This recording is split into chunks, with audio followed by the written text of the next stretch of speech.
Hey, what is up, everybody? Welcome to the first ever episode of What's Better, Raw or Smackdown? If you guys didn't watch my video yesterday, which I'm assuming you guys probably didn't, what this series is going to be is I'm going to review both Raw and Smackdown in this video, and I will review them as if I would review every Raw and Smackdown, and then at the end of the video, I will say what I thought was better. So, that's kind of what it is there. Tonight's Raw probably wasn't the best Raw to start it off with. Yeah. So this Raw took place on October 10th, 2016. And this was the final Raw before Hell in a Cell this Sunday, which I'm going to with one of my friends. It's actually going to be a really fun time. I can't wait for it. This was the big go-home show. This was the final chance to really hype everybody up for the pay-per-view. And I was really looking forward to this Raw tonight. They had New Day versus Sheamus and Cesaro, which I was really interested in. They had Brock Lesnar coming back, which I didn't think they were gonna screw that up, but I'll get there. And then they had the triple threat match, which I thought did right. But that's just one guy's opinion. And then they had some other stuff. So, yeah, so let's talk about this stuff. So, we had the pre-show. I usually watch the pre-show every week. I don't know why I watch the pre-show every week. It just kind of happens. I'm not usually doing anything at the time the pre-show's on, so I figured why not just put it on and listen to it. I usually will listen to it and book my... I'll usually be doing homework. I'll be playing a video game on my computer. Something like that, and I'll listen to the pre-show. And then if there's a segment I want to watch, I'll watch it. And this week I didn't really. So we had the panel of Scott Stanford, Jerry the King Lawler, Lita, and Booker T. Which is good. I actually like this panel of Jerry the King Lawler, Lita, and Booker T. It's just the problem is I gotta see them all the time and I gotta hear them. I kind of wish they would change up the panel. But I like Lita on the panel. I think she does a great job. I think Jerry the King Lawler does good as that heel guy, and Booker T is Booker T. And then we had the commentators of Corey Graves, Michael Cole, and Byron Saxton. I really like that commentary team. I really wish Michael Cole would get his lines right and get the names of the wrestlers right and get the name of the moves right. But other than that, I think... overall, I think Seth Rollins is I think the commentary team is really well done. Sorry, I got a little distracted there. So the first thing that happens on the show is Chris Jericho comes out to cut a promo, and he looks very upset. And he comes out and he says, "Quiet," and he said, but this time he's saying it like legit, and he acts like he's really upset. And he said, "There's been a huge monstrosity happen." He said there's not going to be any triple threat match. Something terrible has happened. It's like the worst thing ever. And I thought he was going to say the reason he wasn't going to do it was because of the fact that he didn't want the match to come in between him and Kevin Owens' friendship, which would have made sense, but what they did with it I liked. He says that someone stole the list of Jericho.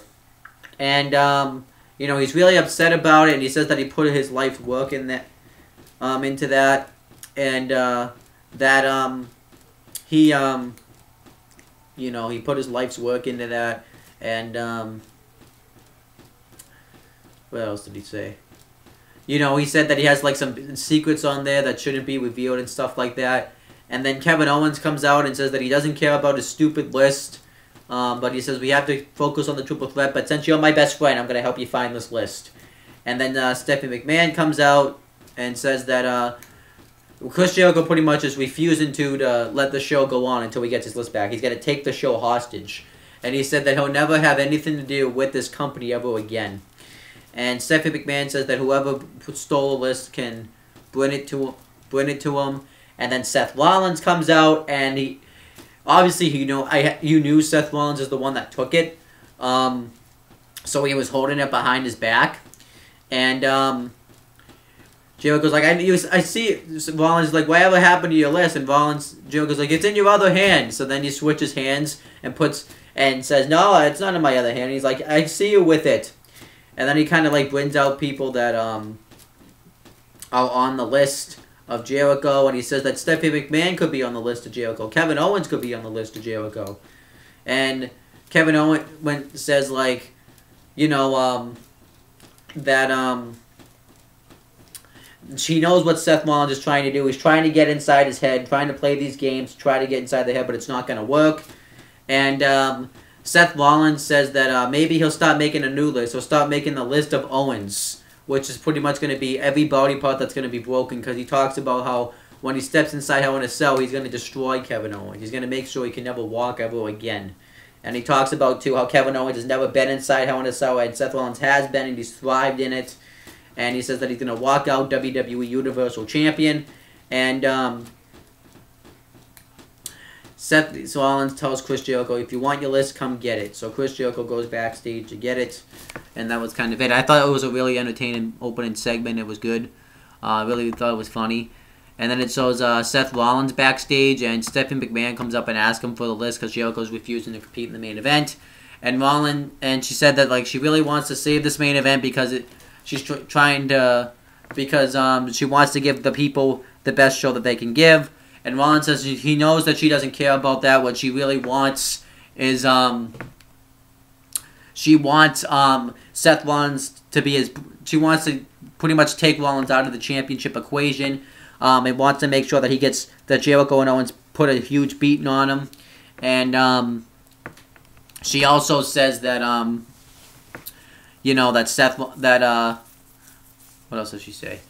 He also says too like that that you guys don't want to see the guys that you don't like at the top, and you just betrayed me. You and your husband are all conspiring against me, so I'm gonna prevail tonight and prevail this Sunday and become the new WWE Universal Champion. And that was good. I thought that was a really good segment. He said too that he left the list in the locker room. So then we got the first match that was supposed to kick off Raw. This was supposed to start off Raw. It was Enzo Amore with Big Cass versus Carl Anderson with Luke Gallows. Now Enzo and Cass are doing their entrance where they say, "My name is Enzo Amore, and I am a certified G and a bona fide stud." And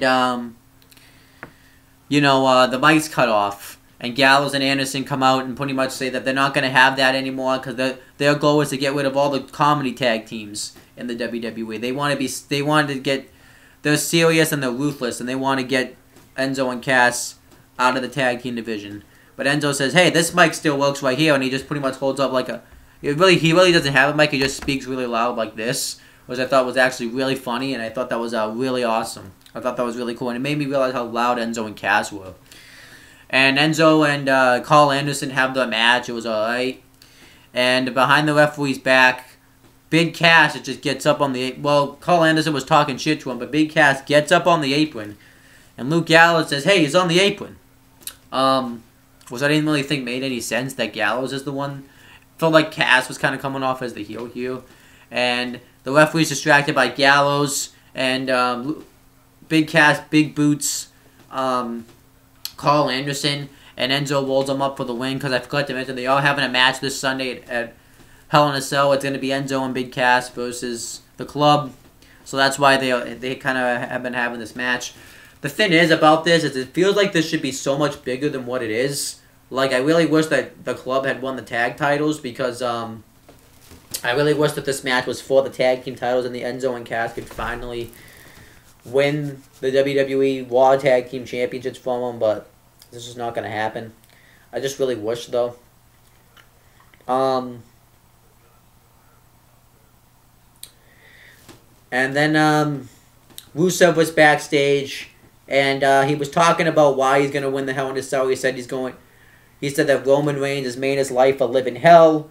And he said that he's done despicable things to him, like ruined his wedding. And he said that he's going inside Hell in a Cell to just crush Roman Reigns, and he's going to break him. I thought it was actually a really pretty good promo. It wasn't bad. And then we had Kofi Kingston and Big E with Xavier Woods versus Cesaro and Sheamus. Why are they giving away this match now when they're having a match 6 days away at the pay-per-view? I wouldn't know, but they did. And the New Day come out and they talk about how they think Cesaro's this Sunday at Hell in a Cell they're going to be facing the Great Athlete and Cesaro, and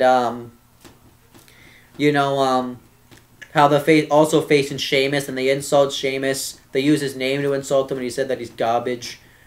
And they said that they're going to retain the WWE World Tag Team Championships. It's really the same. They've cut this promo before. The New Day kind of is starting to get stale because they've held the tag team titles since SummerSlam in 2015, and they've done everything they can do as a tag team.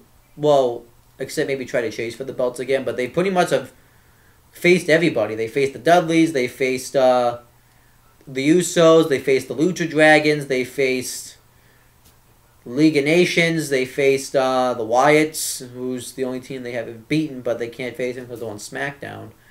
They faced the Club, Enzo and Cass, the Vaudevillains. They've beaten every tag team, so it's kind of like time for a change. And the New Day is still kind of entertaining, but it's like they do the same thing every week now. It's kind of getting old. But this match was a good match. There's this one part where Big E and Kofi are kicking Sheamus' ass, and then Sheamus rolls outside the win, and Cesaro and Sheamus start getting into a block because they don't like each other. But they're forced to be a team, so they did a lot of stuff where they were arguing. They kept tagging each other in and out, doing uppercuts on Kofi, and then Big E, and they dominate Kofi for a while. Then Big E gets the hot tag and really tears the house down, goes off on everybody. And eventually Sheamus manhandles him. And Cesaro and Kofi go at it. And there was this one spot where Cesaro, I don't know when this happened, but Cesaro went to do the big swing on Big E. And Kofi was going to go off the top rope and did a crossbody, but Cesaro rolled out of it, which I thought looked really cool. And then Sheamus goes for the bro kick on Big E, but he was out of it. And then Kofi goes to do a dive on Cesaro, but he gets caught in an uppercut, which looked really cool. And Sheamus hits the bro kick on Big E for the win. So all in all, it was actually a really good match. I don't really get why they gave it away for free. They did do one thing. It made it look like that Cesaro and Sheamus can work together, and they could become the new tag team champions. But I have a feeling that now they won't, just because of the fact that I don't think they will, just because the New Day, I think they want to have the New Day beat Demolition. Yeah, they want to have them beat Demolition's world tag team title win, and they're only 50 days away from it now, so I really don't think it would make any sense for them not to do it at this point. If they're almost there, they're this close. It's just the problem is who they would face. They would have, since they're doing the whole Survivor Series thing with Team Raw facing Team Smackdown, I could see they could put it off for about 30 days, and then maybe they could drop them at Blow Block or Royal Rumble. I personally would have them, I know this is a long-ass time, but have them dropping them at WrestleMania 33 to Enzo and Cass, but that's iffy, so we'd have to wait and see. So then Chris Jericho's backstage, and he's trying to find his list. And he pops up to the Shining Stars, and they just try to sell him a place in Puerto Rico. I hate that gimmick. But Jericho says, I'm not interested in that. I just want my list. And then he asks Titus O'Neil, but he says he hasn't seen it. And Jericho says, nice tie. And then Jinder Mahal, he comes up, and Jinder Mahal tells him that he needs to find inner peace.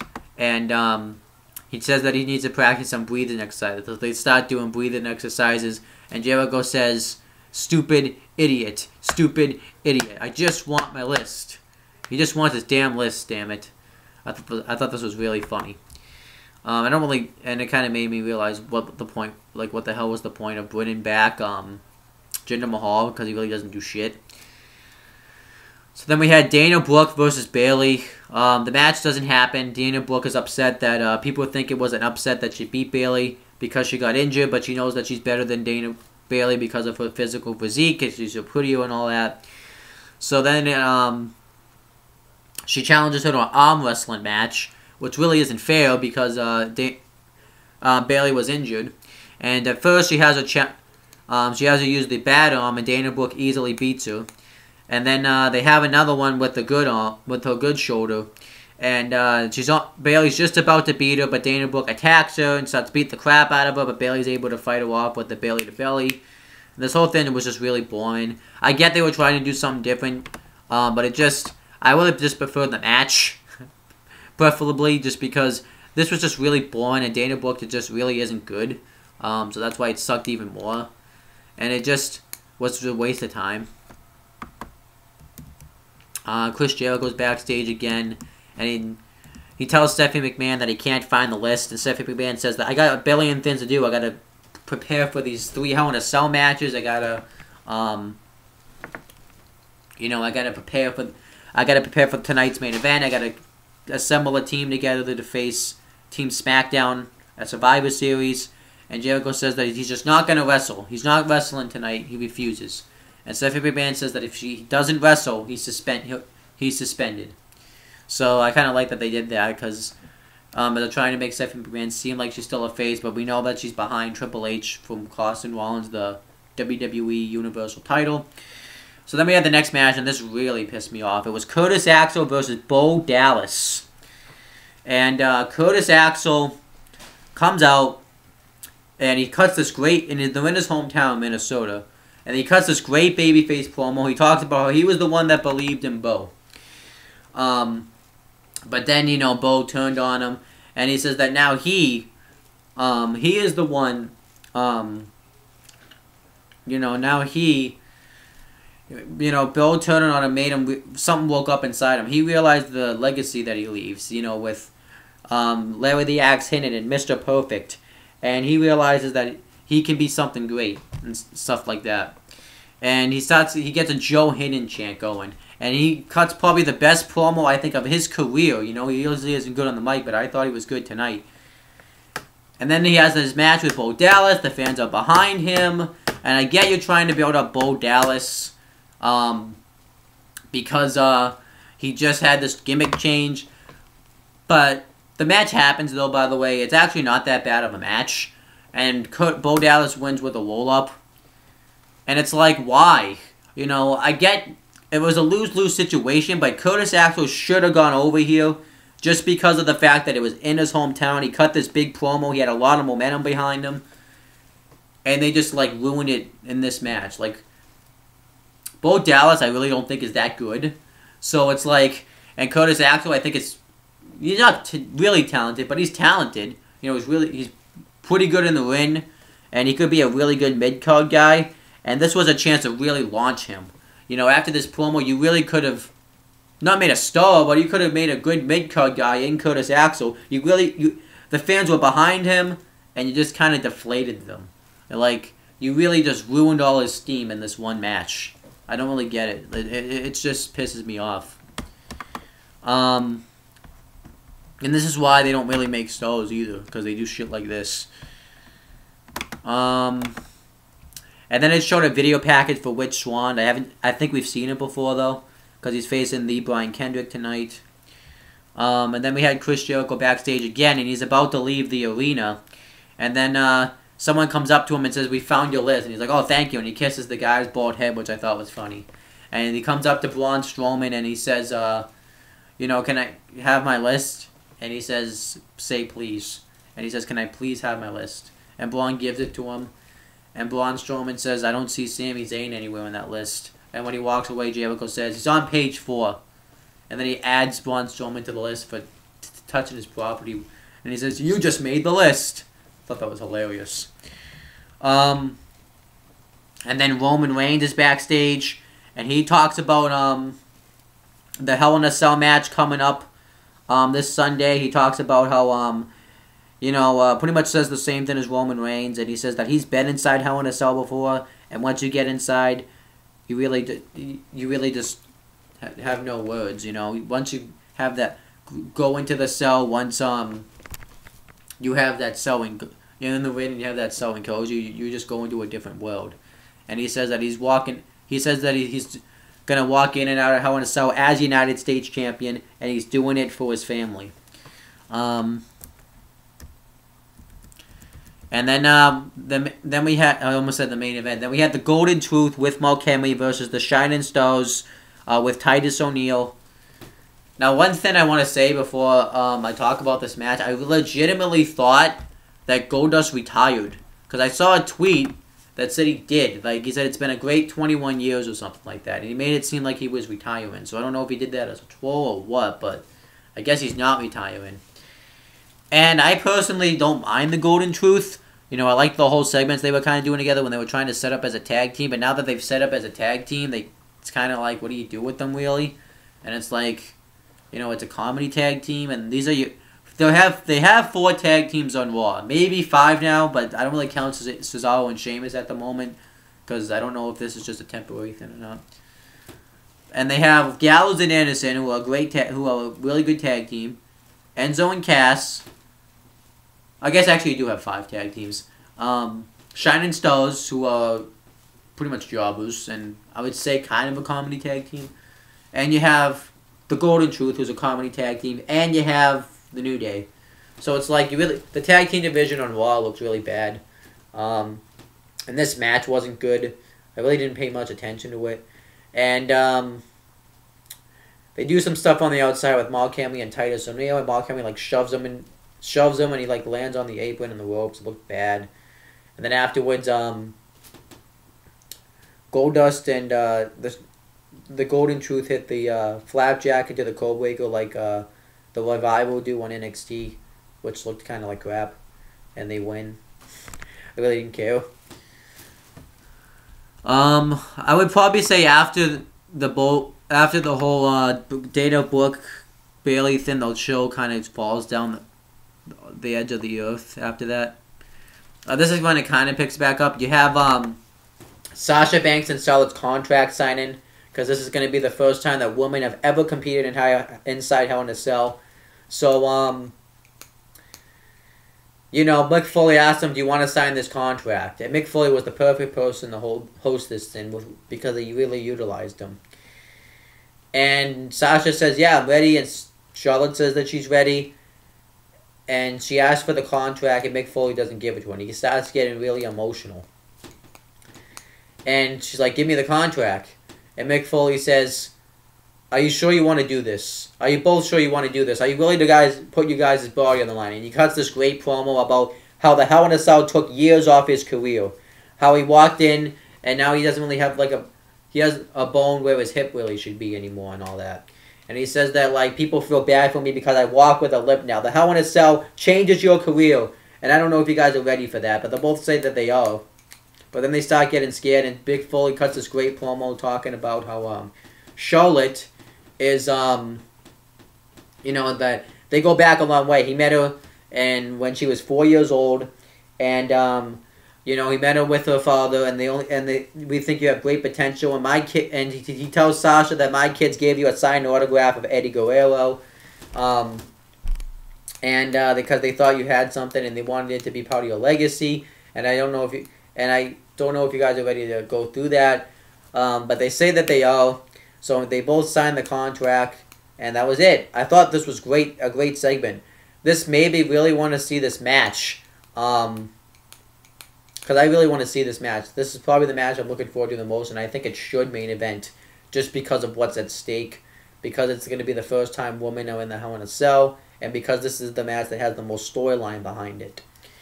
Now, if Triple H comes out and interferes in the Rollins-Owens match, my opinion may change depending on what they do with that. But yeah, this was a great, and I really can't wait to see this match. This is just like, I'll probably talk about this when I do my predictions video, but this is just like 2 years, or maybe 3 years in the making. They've been a team, they've been feuding, and I really just can't wait to see them get inside Hell in a Cell, because this match deserves it. And I can't believe that 2 women are going to be inside Hell in a Cell. It's just awesome. And then we had the next match. I don't even know what it was. Oh, it's the Brian Kendrick versus Rich Swann with TJ Perkins on commentary. I was actually on my phone with with my friend during this match, and I didn't really hear what T.J. Perkins was saying on commentary. It was probably stuff that was bland because he's just really bland. And the Brian Kendrick and Rich Swann actually had a really good matchup. I really don't like the way the Cruiserweight division is still being used. I feel like it's being used better, but it could just be so much more. It just feels like it's just kind of filler. And it was actually a pretty good match.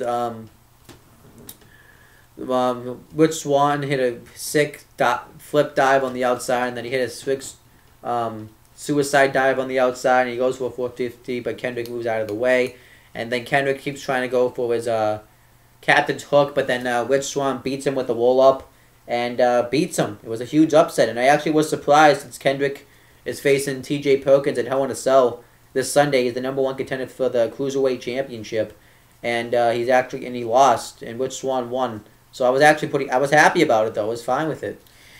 And then Kevin Owens gets interviewed, and he talks about how just because he hasn't been inside Hell in a Cell doesn't mean anything. He's going in there to destroy Seth Rollins pretty much. But it was actually a really good promo. And he says that the Universal title is the most important thing to him. It was the only important thing to him. So I thought that was good. And then we had a match. It was Braun Strowman versus Sami Zayn. And I was pissed about this because I was like, why are they giving away this match now? Why not wait till the pay-per-view? And I thought they were just going to squash Sami Zayn here. But what they did is, I actually like what they did. So they all come out, and then Braun Strowman gets on the mic, and he says,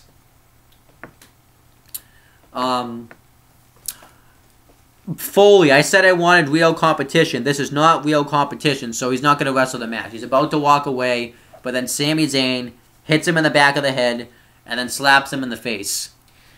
And then Strowman goes to attack him, but Sami Zayn runs away.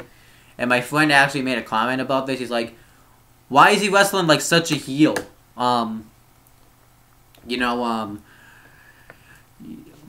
He should be trying to go at Strowman. And I was telling him, like, well, think about this. Strowman's a big dude. And Sami Zayn's like probably 5'6" or something like that. And Strowman's like, let's say 7 feet maybe. Maybe bigger.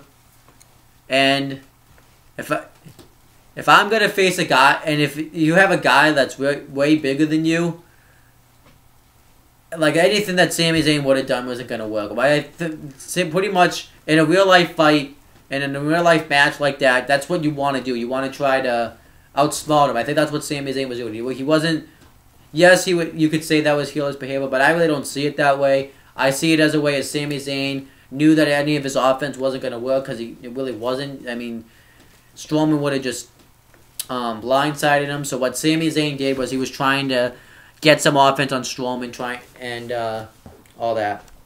And then Sami Zayn, though, does get some offense in, and the match never starts. He tries to dive on it, but then Strowman throws him into the barricade, and then Strowman just kind of walks off because he's like, you know what, this guy is no competition to me. I'm going to leave. And I kind of liked this just because it made Strowman kind of like be like, you know what, I don't care. It didn't make him look weak. So I didn't mind this.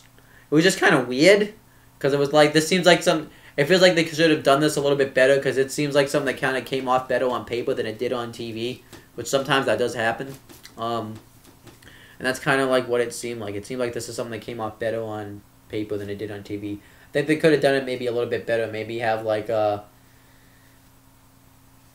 Strowman just leave and not even do anything. Sami Zayn doesn't even do anything. And Sami Zayn gets like pissed about it or something, you know. I don't mind, but I don't mind what they did though. It wasn't bad. And then T.J. Perkins was backstage, and this was really fucking bad. So Brian Kendrick comes up and he asks for help. He said, and T.J. Perkins says, "This is the old Brian. I would have done that for the old Brian Kendrick, but not for this Brian Kendrick. And if you want help, go ask your other friends."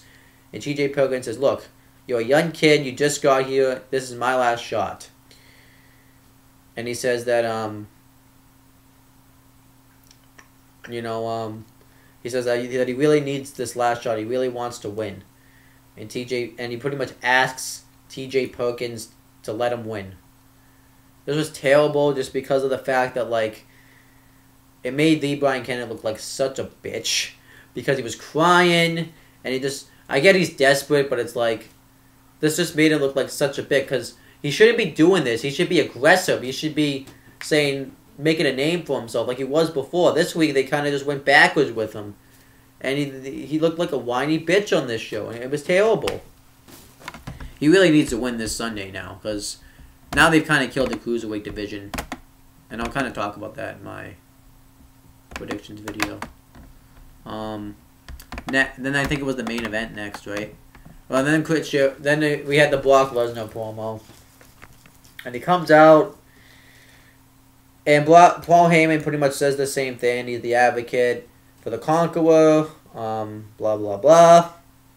Talks about how Goldberg's getting into a fight that he doesn't want to be in, you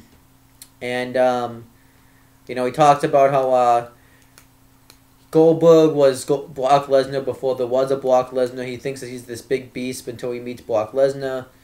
And he says that if the fans keep chanting Goldberg, he's going to go out there and beat the shit out of him. And that was really it. Like, it was really disappointing because nothing happened. Like, I wasn't expecting like him to fight anybody, but all that really happened was Heyman came out, cut the same promo, and just kind of stood there and really didn't say anything for a while. It was just kind of like, I don't know. It just didn't really feel like it was. I was really looking forward to seeing Brock Lesnar come out, but he didn't really do anything. He just kind of stood there, and it really doesn't make any sense for him to be there, because Paul Heyman just talks anyways, and he just stands there. Like, if they're gonna have Brock be there, have him do something. Have him beat the shit out of somebody. And I forgot to mention too. I know this is kind of late, but during the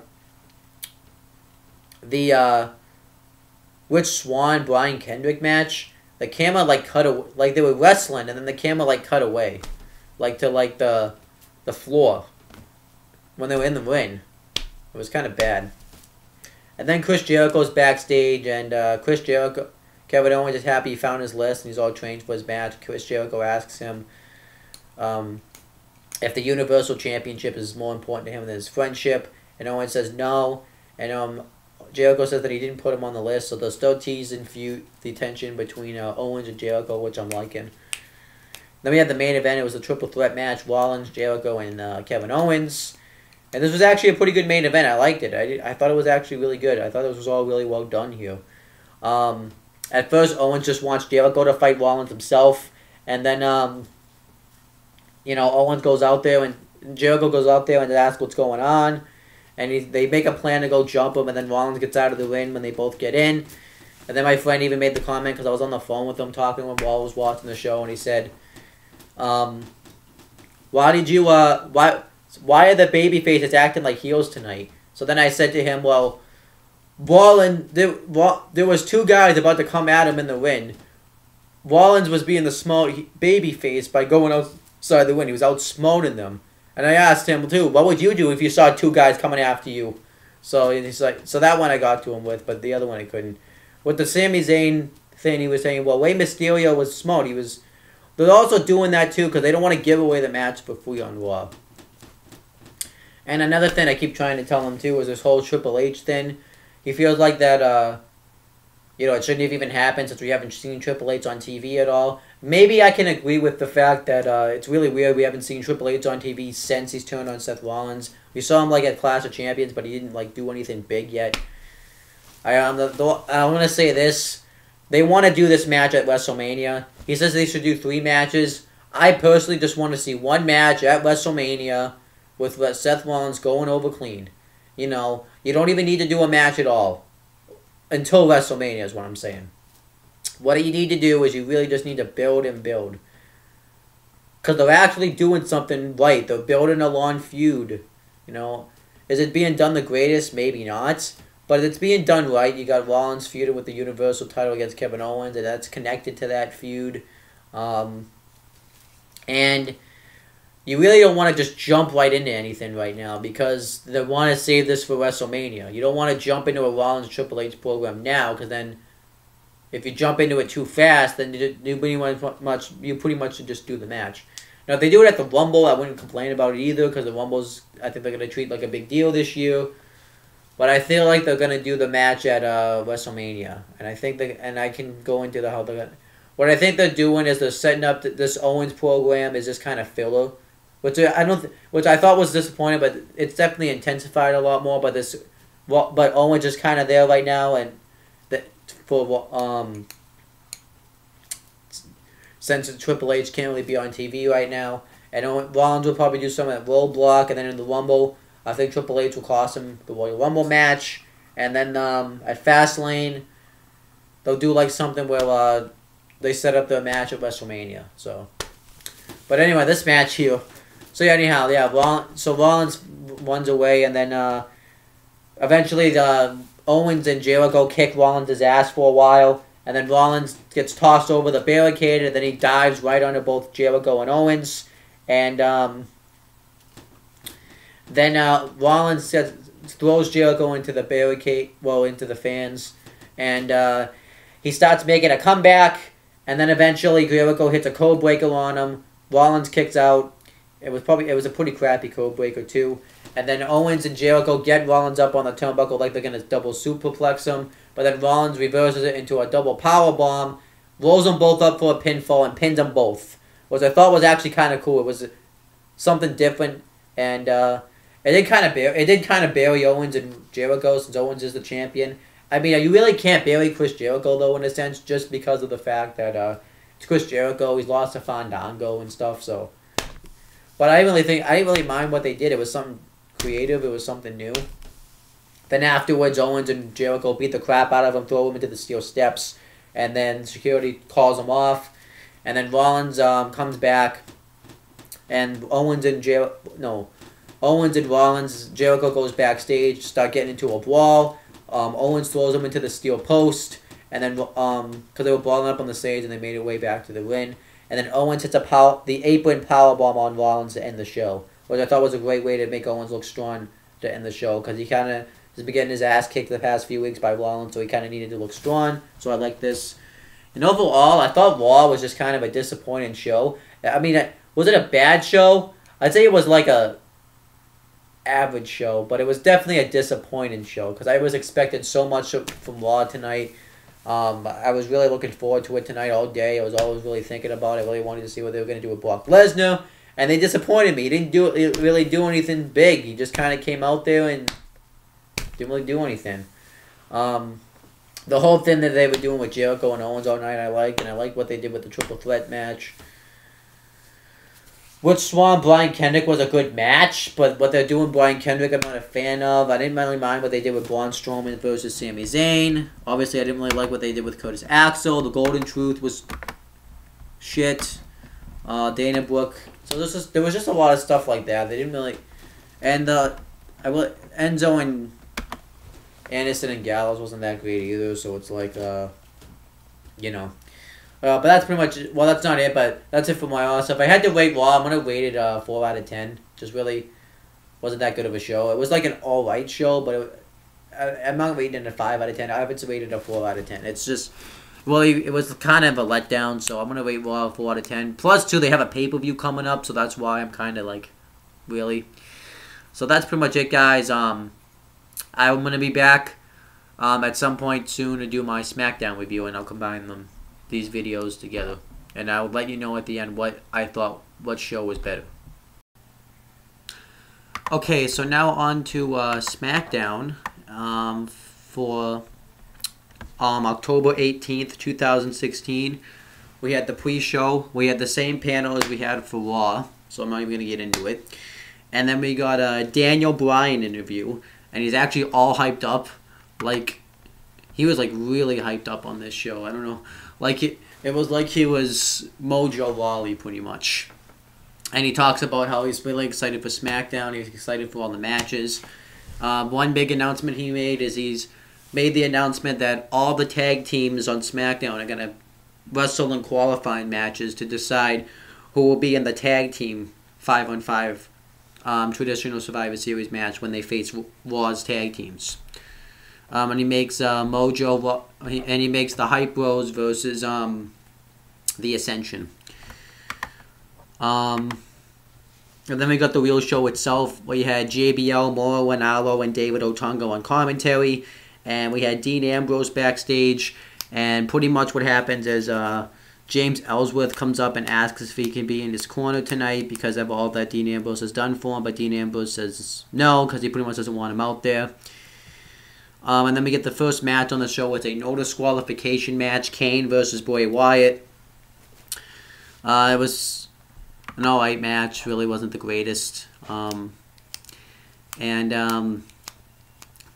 about to chokeslam Bray Wyatt through the announcer's table, but then the Wyatt's family thing goes off, and Luke Harper's standing on the announce table, and Harper boots him in the face, and then hits a discus clothesline on him on the floor, and the match continues, and Luke Harper keeps getting involved, and the only thing I had a question about, though, is there was points where Bray Wyatt was just wrestling by himself, and Luke Harper could have just really gotten involved the whole match and kicked his ass. I didn't really think that made a whole lot of sense, but Luke Harper keeps getting involved, so Randy Orton comes out and has a face-off with him. And Kane and Orton get ready to hit their finishers on Wyatt, but then Randy Orton hits an RKO on Kane, and he leaves. And Bray Wyatt's like really shocked about this. He's like, what the hell? And then Bray Wyatt pins Kane and gets the victory. I was very confused about this because it really didn't make any sense. At first, I thought Randy Orton was trying to play mind games with Bray Wyatt, but I'll just say it now, later on in the night, he gets interviewed, and he says if you can't beat him, join him. So it sounds like he's joining the Wyatt family. And I don't know if this is going to be like the storyline before where Daniel Bryan joined the Wyatt family, and when he joined the Wyatt family, it was all just he was pretty much doing the same thing. He was swerving the Wyatt family. I don't know if that's what's going on here, because it really doesn't make any sense. And Daniel Bryan didn't really make as much sense. He made a little bit more sense because they were building that. This just doesn't make any sense. This feud's been terrible, and I really don't think Randy Orton's actually going to full-time join the Wyatt family. So I don't know what's going on there. And then and then AJ Styles got interviewed, and he says that tonight, he says that Dean Ambrose has made him look like a joke the past few weeks, well, the past couple of weeks, and he says that tonight he is not losing to Dean Ambrose, and Dean Ambrose is going to be lucky if he doesn't leave out of here with a stretcher. So I thought it was a good promo by Dean Ambrose. And then Becky Lynch gets interviewed by Renee Young, but before Becky Lynch can say anything, Alexa Bliss comes out and pretty much says that she's been making excuses ever since she's been the SmackDown Women's Champion, and she says that that she should have been the SmackDown Women's Champion a long time ago, and she's asked what excuse she's going to use, and Becky Lynch says she's not going to use any excuses for when she lays out Alexa Bliss and beats her in London.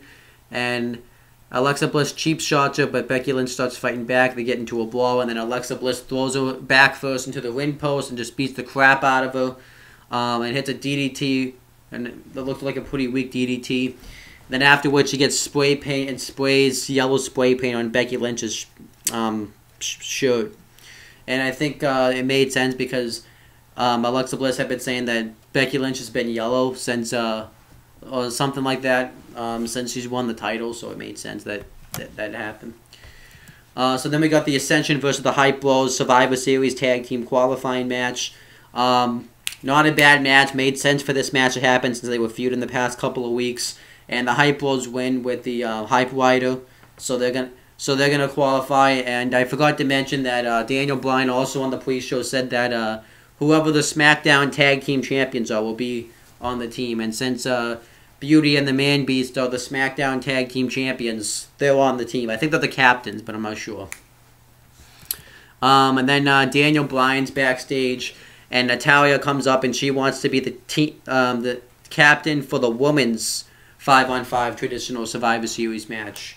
And Daniel Bryan makes a proposal that in her match with Nikki Bella, whoever wins will be the team captain, but whoever loses won't be on the team at all. And I really don't think, and the reason he gave doesn't make any sense. He said because SmackDown has more than 5 women. And if I'm not mistaken, I believe one of those 5 women is Eva Marie. And we haven't, she's still suspended from what I know. So it really doesn't make any sense because they really only do have 5 women, so it really doesn't make any sense that they would make that stipulation, but I don't know. So then we got that match, Nikki Bella versus Natalya. This is actually a pretty good match here. Natalya dominated this match, a good portion of it. And Natalya tries to go for the Romeo special, and Nikki Bella counters it into the STF, which I thought Cena did a pretty bad STF, but Nikki Bella pretty much took the cake, and it made sense that she won off this move because of what Carmella was saying last week. But Nikki Bella went over in a pretty good match, and then afterwards Carmella attacks her and lays her out with Nikki Bella's finisher, the Face Buster. And one of my friends, I was talking to him on Facebook, and he said, Nikki Bella Carmella's talking a lot of shit, how Nikki Bella's ripping off John Cena. Well, Carmella's been ripping off Nikki Bella by using her finisher, which is a great point. And then Dean Ambrose gets interviewed and says that he had a little fun messing with AJ Styles, but tonight's serious business because tonight's the night that he has a chance to get back his WWE World Championship. And then we got a promo segment with The Miz, Maurice, and the Spirit Squad. And The Miz talks about how everybody's lives has been depressing lately since The Miz, for 16 days since The Miz has lost the Intercontinental Championship, and Dolph Ziggler, his Intercontinental Championship is a huge joke. Legends are making fun of him. And then Dolph Ziggler comes out and talks about how everyone's sick of seeing Miz talking. And everyone is, for 6 months, you haven't been a fighting champion, and I'm going to be a fighting Intercontinental Champion. So he wants to wrestle Ziggler for the Intercontinental Championship right now. But Miz refuses, but he offers for a fight. So since it's 3-1, they're all going to go out there and beat him up. But then Beauty and the Man Beast come out, and Heath Slater gets on the mic and says that if you all were real men, you wouldn't be hiding behind a woman, because they were hiding behind Maurice. And the Miz pretty much say that the Beauty and the Man Beast are joke tag team champions, and he goats them into challenging the Spirit Squad for the tag titles, and Beauty and the Man Beast accept, and they have the match. It was actually a pretty good match. They had that match with The Miz and Dolph Ziggler on doing guest commentary, and then eventually they get off and start fighting with each other, and Slater knocks Kenny off the apron, and then Rhino hits the goal on Mikey for the win, and they retain the Smackdown Tag Team titles in a pretty good match. And then we had the next thing. It showed the panel of the WWE pretty much hyping up the WWE Network and Hell in a Cell this Sunday, which doesn't really make any sense that they would do that since it's SmackDown and not Raw. And then Dean Ambrose is backstage again, and James Ellsworth comes up and asks if he can be ringside because he really wants to pay it forward to Dean Ambrose after what he's done for him the past couple of weeks, and Dean Ambrose eventually gives in. So then we had the match, AJ Styles versus Dean Ambrose with James Ellsworth ringside, and if Dean Ambrose wins, he becomes the #1 contender to the WWE World Championship. It was actually a really good match. Dean Ambrose and AJ Styles always have good matches together, so I enjoy them. And Dean Ambrose dominated the first half of the match, and then AJ Styles dominated the second half because he went and took a cheap shot at James Ellsworth when Ambrose did the suicide dive. And then Ambrose went to check on him, and then AJ Styles did the flying forearm outside the ring, and he dominated the match for a while. And then Ambrose started to make a comeback. He got Styles in the Clover League, but Styles was able to get to the ropes. And then he went to suplex Styles in the ring, but then Styles tried to counter to a suplex on the outside, but Ambrose was able to land on the apron. And then Styles suplexes Ambrose off the apron on the floor, which was sick. And AJ Styles really dominates the match, but then Dean Ambrose starts to make a comeback again. He hits a neck breaker on Styles' kick out. AJ Styles tries to do a superplex in the ring, but Ambrose counters into a face-first suplex in the ring. And then eventually AJ Styles gets Ambrose in the calf crusher But Ambrose is able to smash Styles' face on the ropes and get to on the mat and counter it. And then he hits a rebound clothesline, and then he throws his Styles over the top rope. And then Styles... before that happened, Styles took a cheap shot at James Ellsworth, and he went for the phenomenal forearm, but he tried to catch him in the dirty deeds, and they exchanged pinfalls and stuff. Then Ambrose threw him over the top rope. And after James Ellsworth had been laid out, James Ellsworth super kicks AJ Styles right in front of the referee because he got upset that he got cheap shotted. And James Ellsworth knew he had messed up, and the referee rings the bell, and AJ Styles wins by disqualification. Dean Ambrose does not win, and Ambrose can't have a WWE World Championship match, so they're kind of teasing tension there. I don't know if they're going to turn James Ellsworth heel. I'm just really not a fan of James Ellsworth, and it really wouldn't make sense for him to go heel because he's actually getting a good reaction. But I just really don't like the guy to begin with. I'm not saying I hate the guy, but it's like I don't see the appeal with him. Everybody is liking him, but he's really just a jobber that came out and said one line. It really doesn't make any sense, but whatever. I hope they just I think Ambrose and Ellsworth are probably going to have like a match next week, and then that will kind of be where it gets settled. So then we had Talkin' Smack, and I actually kind of enjoy Talkin' Smack. I don't mind watching it. It actually really feels like it's like a legit wrestling show. And we had the panel of Renee Young and Daniel Bryan, and Kane got interviewed, and he talked about how he feels about what Randy Orton did to him. And Kane says it was his own fault for trusting Randy Orton because he's only trusted two people in this business, and that's his brother, The Undertaker, and Daniel Bryan. And he said that, Randy Orton, he didn't look at he took his eyes off the snake for a minute and the snake bit, but he says that now that he's angry and now he's out for vengeance on Randy Orton. So that was kind of it. I actually thought it wasn't bad. Then Beauty and the Man Beast got interviewed, and they talked about what it's going to be like to be on the teams of SmackDown, to be on the represented SmackDown, and how they could take out the teams of Raw. They say they could take out the New Day because they always have to go out there and fight all the time. And the New Day, if one of them gets injured, two of them can just wrestle.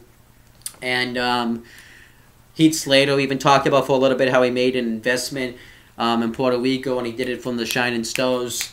And it was actually pretty funny.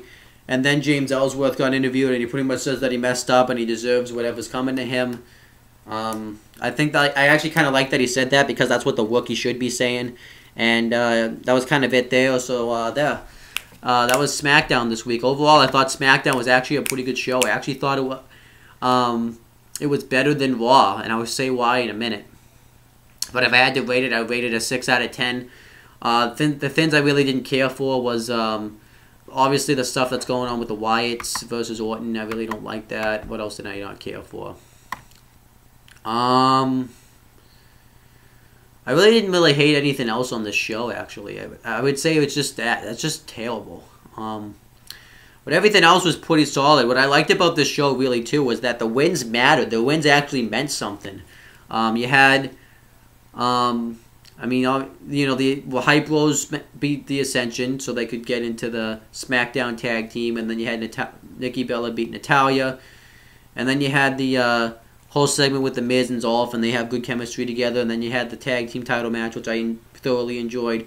SmackDown really wasn't a bad show this week. I actually thought it was a fairly solid show, and it was good. I liked it, So I would say SmackDown beats Raw this week because it actually felt like the wins mattered on SmackDown. It actually felt like it meant something, and also too because Raw I'm going to be a little bit more critical with because Raw has a pay-per-view this Sunday. SmackDown does not, and I expected to see better from Raw than I did with SmackDown this week. SmackDown, it's pretty sad that SmackDown's show was better, and Raw, and they don't have a pay-per-view coming up this Sunday. And another reason I like SmackDown is it's only really 2 hours. I guess technically you could say it's 3 hours because of the pre-show and Talkin' Smack. But it really is the easiest show to sit through. And it's, it feels like it's a different product in a way. So I kind of like SmackDown better. It's not always the case. Sometimes Raw is better, sometimes SmackDown's better. This week, SmackDown was better. Last week, if I had been doing this, Raw was better. So...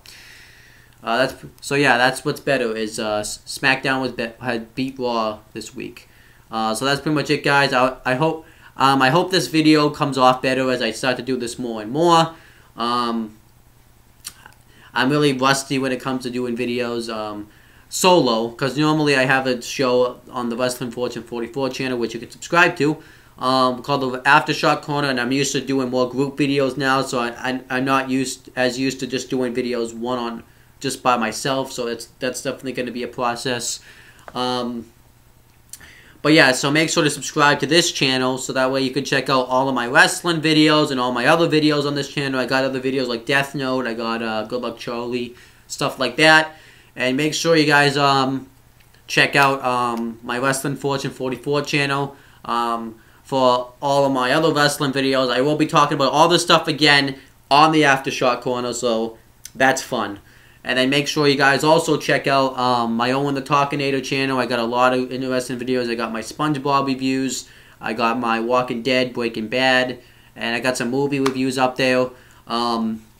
Make sure you guys also check out... Really doesn't make any sense that I'm hyping this channel up, but make sure you guys check out Melissa C's channel. I know, it doesn't make any sense. I'm plugging a channel that has more subscribers than me. But I'm a good friend, so I'm doing it. And I'm also plugging a channel that is, again, like I said, I'm gonna talk about this in my Hell in a Cell, because that's actually also gonna be coming up too, right after this. As my Hell in a Cell predictions. I just wanted to wait till after I got this video up. But anyhow, so make sure you guys check out Melissa C's channel. She talks about a lot of stuff like mental illnesses and disabilities, and really educate you on that stuff. And I just educate you on wrestling. Which is actually better to educate you on, because wrestling's just better. It is. I don't have any good ones that I can say this today. It takes me like a week, so. But yeah, make sure you can check out her channel, a channel that's more popular than mine. I'm promoting a channel that's more popular than me. That doesn't make any sense. So I better get like a return plug. But I'll tell you this: if you do subscribe to her, you're kind of wasting your time, because she like never uploads a video. I think the last live video she uploaded was like in 2015 in December. How do I remember that shit? I don't know. But you can subscribe and watch her past channel stuff. You can, you know, it's good, you know. So watch that stuff. But anyhow, yeah, you can also check out James's channel again. I'm promoting a channel that has 1,000 subscribers. 3 of them are me, so really 3 of them don't even count.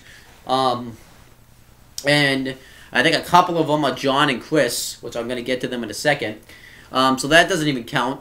So really, he doesn't have 1,000. He's bluffing. But that's what big businesses do. They bluff. My 1,000 subscribers are going to be legitimate.